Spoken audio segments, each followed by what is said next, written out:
L'histoire se transmet de babouche à oreille depuis un bon millier de nuits.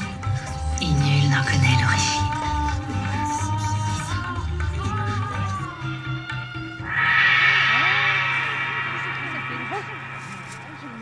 Il y avait donc, en des temps forcément anciens, dans un pays forcément lointain, un palais forcément fabuleux, habité par un jeune pacha fort aimable, immensément riche et très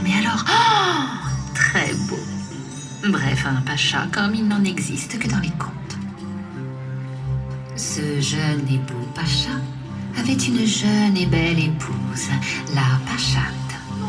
Et tout aurait pu se passer pour le mieux dans le meilleur des mondes des contes si notre joli pacha n'avait été affublé d'un grave et affligeant défaut, une timidité maladive.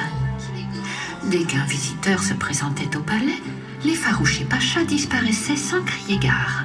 Pourquoi? Ah, ça, mystère et boule de caramel.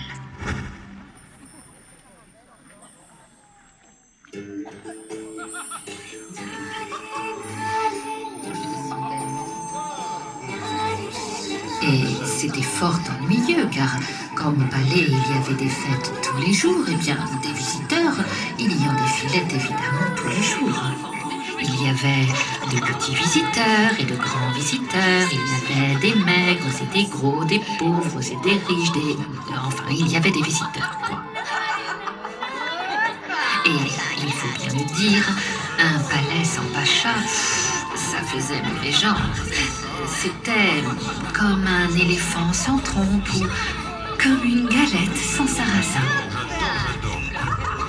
Bref, c'était inconcevable. Si bien qu'on avait appelé ce pacha le pacha caché.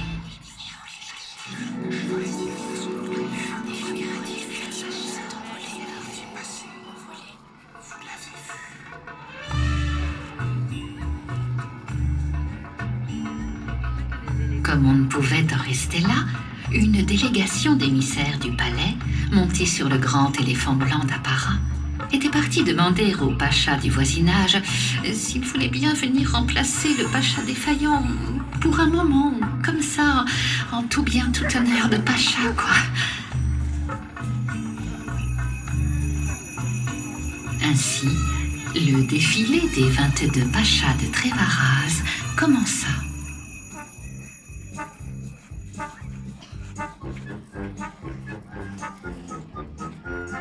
Mais tout ne se passa pas comme sur les roulettes d'un fakir, car la pachate avait un caractère de pachate. Elle les renvoya donc l'un après l'autre. Oh, celui-ci était trop laid. Oh, celui-là était trop beau. Celui-ci trop arrogant. Celui-là pas assez. Celui-ci sentait le poisson. Celui-là perdait ses plumes. Quant à celui-ci, non mais quelle idée de se balader avec des hermines sur le dos. Et pourquoi pas des hiboux pendant qu'on y était? Oh, et celui-là, non mais quelle horrible moustache. Non, non, non, et 1000 fois non. Rendez-moi mon pacha, je veux mon pacha. Il doit bien être quelque part, enfin trouvez-le. Retrouvez-lui son pacha. Les gens sont en retournons. Faites quelque chose.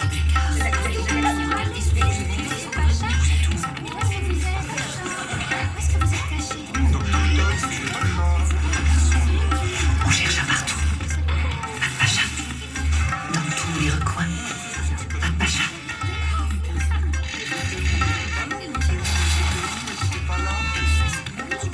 On fouilla sous tous les lits, sous les tapis, dans la cuisine, au grenier, dans les baignoires, dans les casseroles. Pas de pacha. On convoqua les gardes à pied, les gardes à cheval, les jardiniers, les danseuses, les musiciens, les astronomes, les charlatans, pas l'ombre d'une silhouette de pacha.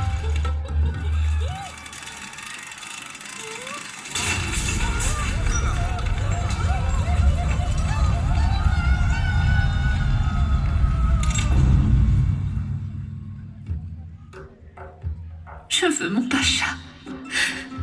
Rendez-moi mon pacha. Continuait de se lamenter la malheureuse pacha.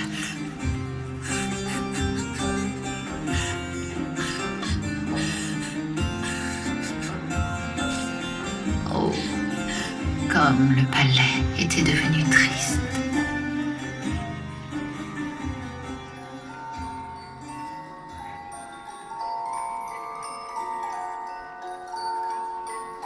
Et puis un soir, dans la salle de bal où personne ne valsait plus depuis longtemps, apparut un étrange phénomène.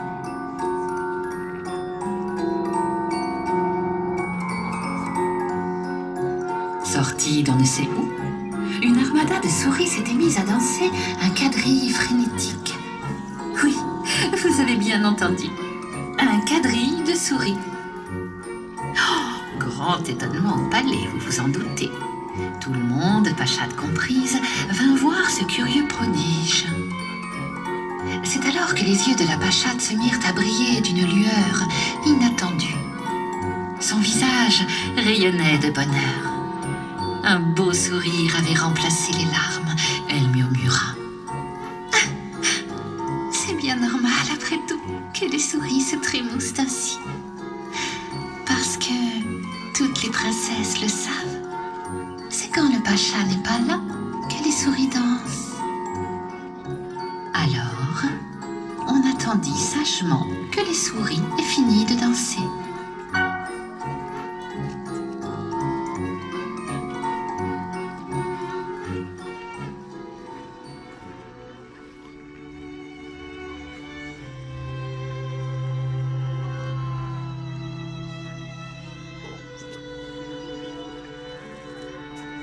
Au petit matin, lorsqu'elles s'arrêtèrent, on les vit se diriger vers les grandes fenêtres du palais, celles qui surplombent la vaste vallée.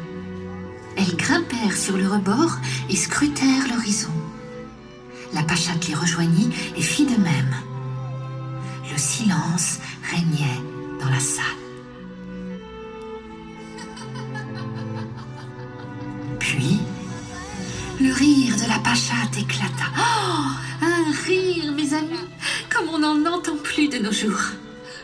Oh, mon beau pacha, s'écria-t-elle. On se précipita vers les fenêtres. On regarda dehors, mais